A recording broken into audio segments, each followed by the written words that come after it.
ঐকমত্য কমিশনের শেষ বৈঠক হয়ে গেল। সত্যি একটা লম্বা সময় ধরে, প্রায় 4-5 মাস ধরে এতগুলো রাজনৈতিক দল একসঙ্গে বসে কোনো রাজনৈতিক বিষয়ে নিষ্পত্তি করা, এটা দুরূহ। বাংলাদেশের ইতিহাসে এমন ঘটনা ঘটেনি।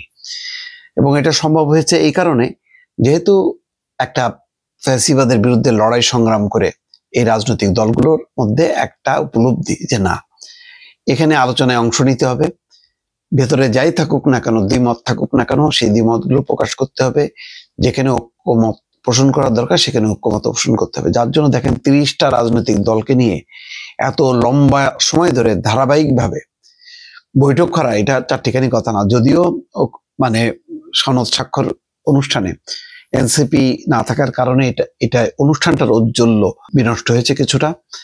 তারপরেও যেহেতু এনসিপি বড় রাজনৈতিক দল না, গণ অভ্যুত্থানের দল, সুতরাং সেটার মহিমা, জুলাই সনদ স্বাক্ষর অনুষ্ঠানের মহিমা ঔজ্জ্বল্য, এটাকে খুব একটা একেবারে ধ্বংস হয়ে গেছে, কিছুটা ম্লান হয়েছে কিন্তু ধ্বংস হয়নি। এবং তার প্রমাণ হচ্ছে এনসিপি কিন্তু তার পরপরই আবার ঐকমত্য কমিশনের সবাই যোগ দিয়েছে এবং তারা বোঝার চেষ্টা করেছে এর আইনি বাস্তবতা সম্ভব কিনা। আগামীকাল মঙ্গলবার, অর্থাৎ আজকে 12টায় উপদেষ্টা পরিষদের সদস্যদের উপস্থিতিতে, পুরো ক্যাবিনেটের উপস্থিতিতে আনুষ্ঠানিকভাবে এই সুপারিশ হস্তান্তর করা হবে। রাষ্ট্রীয় অতিথি ভবন যমুনায় প্রধান উপদেষ্টা ডক্টর মোহাম্মদ ইউনূসের সভাপতিত্বে কমিশনের সমাপনী বৈঠক অনুষ্ঠিত হয়েছে। এটা একটা দূরহ কাজ। অধ্যাপক আলী রিয়াজ আমরা অনেক সময় অনেক সমালোচনা করেছি, কিন্তু এই কাজটা তো তিনি করেছেন। এবং তার সাথে যেই মেম্বাররা ছিলেন, বিচারপতি এমদাদুল হক, ইফতেখারুজ্জামান, বদিউল আলম মজুমদার, সফররাজ হোসেন, মোহাম্মদ আইয়ুব মিয়া, প্রধান উপদেষ্টার বিশেষ সহকারী মনির হায়দার, তারা কিন্তু ধৈর্য ধরে এতগুলো দলকে মোকাবেলা করা, তাদের কথা শোনা, সবাইকে অ্যাকোমোডেট করার এই কাজটা, বাইরে থেকে আমরা যতই সমালোচনা করি না কেন, ভেতর থেকে এই কাজটা করাটা চারটিখানি কথা না, সেই কাজটা করেছে। আমি আবারও বলি, বাংলাদেশের ইতিহাসে 30টা রাজনৈতিক দলকে নিয়ে এত লম্বা সময় ধরে ডায়লগ করা আর কখনো ঘটেনি, যেটা ঘটেছে। এখন যেটার আমার যেটা শঙ্কা, সুপারিশ কিভাবে এই জুলাই সনদ বাস্তবায়ন হবে। এখানে দেখেন বিএনপি বলছে এর সর্বোচ্চ ফোরাম, বাস্তবায়নের সর্বোচ্চ ফোরাম জাতীয় সংসদ। জামাত মনে করে যে এটা সাংবিধানিক আদেশ। একইভাবে এনসিপিও মনে করে, এবং এইটার জন্য গণভোটের কথা বলছে, যাতে গণভোটের মাধ্যমে এই জুলাই সনদটা পক্ষে জনগণ রায় দেয় এবং বাস্তবায়ন করে সাংবিধানিক আদেশের মধ্য দিয়ে, যাতে পরবর্তী সংসদ এসে এটা আবার তছনছ করে না দেয়। এই শঙ্কাটা অনেক রাজনৈতিক দলই করেছেন, ইসলামী আন্দোলন প্রকাশ্যে বলেছেন যে এটা বিশ্বাস নেই, যেহেতু তারা ক্ষমতায় যাবে না, বিএনপি ক্ষমতায় যাবে এটা ধরে নিয়েই সম্ভবত বলছেন যে তাদের বিশ্বাস নেই। কিন্তু বিএনপি জোর দিয়ে বলেছে যে এই 84টা যে সুপারিশ, এই 84টা সুপারিশ যদি নাও দিত, তাদের নিজস্ব যে 31 দফার সংস্কার কমিশন আছে, সংস্কার প্রস্তাব আছে, এই প্রস্তাবটা তারা বাস্তবায়ন করত।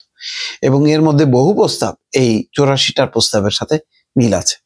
ফলে বিএনপি কমিটেড, এই কমিটমেন্ট থেকে এত বড় রাজনৈতিক দল চট করে সরে যাবে, বাস্তবায়ন করবে না, এটা হওয়ার কথা না। এতটা অবিশ্বাস নিয়ে রাজনীতি হয় না।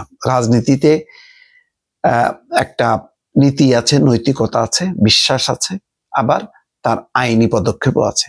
এই কাজটা এমনই যে রাজনৈতিক দল নিজে থেকে যদি অনুভব না করে চাপাই দিয়ে হয় না। যেমন দেখেন, একটা গভীর দুরভিসন্ধি নিয়ে, যেই ভালো উদ্দেশ্য নিয়ে আওয়ামী লীগ একসময় লড়াই সংগ্রাম করেছিল তত্ত্বাবধায়ক সরকার ব্যবস্থার কারণে।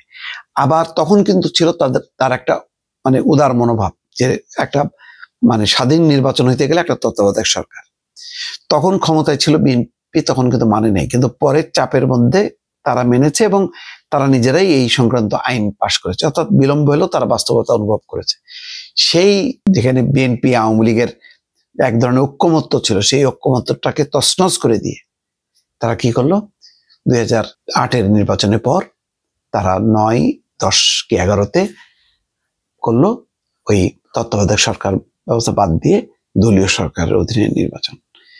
তাহলে তার ঠিক এটা একটা খারাপ উদ্দেশ্য নিয়ে, অসৎ মনোভাব নিয়ে ক্ষমতায় আঁকড়ে থাকার জন্য এটা করলো। তার মানে কি, রাজনৈতিক দল যদি ভিতর থেকে যদি তার সততা না থাকে, তার ভালো উদ্দেশ্য না থাকে, জোর করে চাপানো যায় না। আর যদি সন্দেহ করা হয় সেটা আরো ভয়াবহ হয়।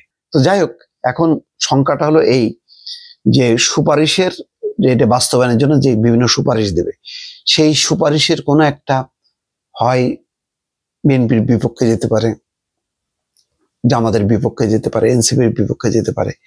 তাহলে কি এটা নিয়ে জোরে সোরে আন্দোলন শুরু করবে? তাহলে নির্বাচনের পরিবেশটা কি হবে? নির্বাচনটা কিন্তু অনেক সমাগত হয়ে গেছে, 3-3.5 মাস। এর মধ্যে আবার এনসিপি শাপলা পায়নি, নির্বাচন কমিশন বলেছে তারা নিজেরাই প্রতীক বরাদ্দ দিয়ে এই কাজটা শেষ করবে। তখন আবার এনসিপি আবার ক্ষুব্ধ হবে, তারাও অন্য ইস্যু নিয়ে মাঠে নামবে।